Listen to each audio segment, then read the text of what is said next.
Okay guys, welcome to Backyard Abundance Day 100. In a windstorm last night, my giant Russian mammoth sunflower blew down. So most of the sunflowers the seeds were fairly ripe. I'll just bring it up close so you can see these ones that are black. They're actually ready to go. I think, yeah, they'll pop right out. So you can see the Russian mammoth seeds here. Look at the size of that. Incredible. So lots of bird feed and lots of planting seed for the next season. We're at day 100. It's the 10th update since we planted seeds and starts. So I just wanted to take you through the garden, beds 1, 2, 3, however you want to number them. Just show you where things are at and where things are going. As you know, this bed has had beets in the foreground, which are still doing great, and I'm harvesting some. I've pulled out the cucumber that was over on this side because that sucker had given and given and given, and it's done. The Kentucky Wonder pole beans that are back behind the tomatoes, Kentucky Wonder pole beans, many of the beans that got overripe on purpose are this big. They'll have, you can feel the bumps, about 8 seeds in each. And I'm purposely putting these overripe seeds, after they've totally dried out on the vine, into a bag. I'm gonna let them dry out further and shuck them, and that is an heirloom variety, so I'm gonna plant them next year. That'll be my seed. So, great way to go. The tomatoes, there'll be a few photos hopefully coming up on the screen right now as I just speak to tomatoes, which are very obvious still behind me, these beauties that are ripening purple. Just so you can see these again if you haven't looked at them in the previous videos. They ripen up purple and red, very gorgeous, very flavorful. I've still been getting many containers of tomatoes every second or third day.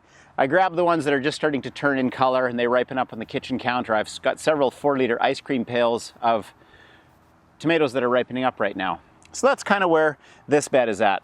The sunflowers are breaking off because they're so heavy. The tomatoes are still being harvested. The pole beans I'm pulling for seeds. The cucumber's been uprooted, and that's about what's here. Just so you understand what's coming down, because I'm just starting to get frost at night. We're day 100. The growing season is shortening, but it's still very warm during the day. Is that within the next 20 days, 30 days, everything behind me will be harvested and gone. And this is going to be a garlic bed for winter. So we're going to plant soft neck and hard neck garlic in here in the next month. And that's what it'll go into winter as. So now we're just going to take a look at the other 2 beds and see where they're at. Here we go. Okay, so we've switched over to this bed, and this corner of the bed, in addition to the cabbage family stuff behind me and the melon that's done over there and the herbs that are on this side, we've got this gigantic Yukon gold zucchini. And if you look inside it, it's full of flowers, and all the flowers are male. We've covered male and female flowers before. It's not going to produce any more fruit. So I've got all these flowers, but again, they're all male. The remaining fruit that's on here is so tiny. I'll just show you an example of what it's producing, and these are the last of the season. They're just little tiny guys like this, and this plant's done. It's got great solar panels. It overcame the mildewy, powdery fungus that it had. But it's not going to produce any more food. It's just taking up space and preventing the cabbage family neighbors from growing. So I'm just going to take off these couple remaining little baby zucchinis, and we're going to take this out, and you'll just get to see how much space is vacant with this gone. So just give me a second to hack and play. I'm not going to uproot it. I'm going to cut it off at the root and let the roots decay into the soil to provide more nourishment for next season's growing, okay? So there really were 2 or 3 tiny remaining zucchinis.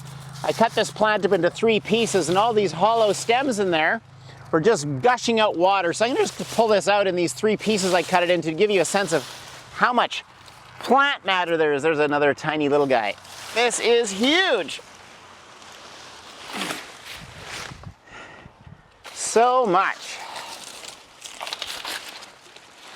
You think of that as a compost product, just how much material that's going to give for next season's growth as it decays.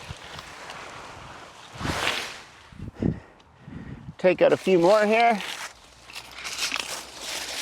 And that, in essence, is where the zucchini was. Okay, so you can see the size of the gap that's created here now. And all of these giant sprouting broccolis and cabbages that are growing in here have way more light and access. The coffee sack is still down that was here from when I planted it 100 days ago. And now there's one less plant that's taking up moisture and nutrition. It wasn't producing any more food. So we got 100 days of growth off of that start. I think 30 to 40 decent sized zucchinis, and then many of these little tiny fingerlings near the end. And it's time for the cabbage family to move in. So That's a big vacant spot. The herbs on the other side are going like gangbusters. We're picking oregano, green onions, thyme, and all that just beautifully. I took the dill and saved a few seeds. I can plant dill next year from the seeds I harvested this year. The chard's still doing great, and I'm picking chard every day for my morning greens. So I think we're gonna step away from this bed now. Well, I should just mention, what are we gonna do with this bed for winter? You know what? At this point, just about nothing. The chard's gonna keep growing through the winter and producing. The cabbage guys are gonna keep on going as well. The herbs are probably gonna keep producing quite well for a while anyway, and then the thyme and the oregano will die off. The green onions will probably keep on firing. So this bed has got great coverage. I'm just gonna put a bit more mulch and straw in under here to protect the soil, preserve the moisture, and let the plants just keep on pumping it out. So it's tall, right? It's a meter tall, these plants. And so it's very hard to cover them over, but I think they're gonna flourish. What they don't continue to produce in spring, I think they'll fire up, in fall, I think they'll fire up and produce in spring. So now let's turn our attention to the remaining bed in the garden on day 100. Okay, so in this final bed, we've got the 3 rows. The beets and the beans are over here. The beans are doing great. I just picked a bowl of beans from this bed. They're not huge star performers like the Kentucky Wonder pole beans, but they're still beautiful and tasty and very good for us. I just pulled the first beet out of that row to check on it, and that's how big that beet was. So it's coming along nicely, and soon I'll harvest the beans and the beets will just shoot up with no more competition. We planted some kale and some cabbage alternately in this row, and in some cases, the cabbage is huge already. Like the plants have grown up to 30 centimeters tall. They're coming along great and they're filling out. And again, as we pull up the beans shortly, they're gonna come on. And then this row nearest to me in the camera, we did in mostly onion, family products, and in lettuce.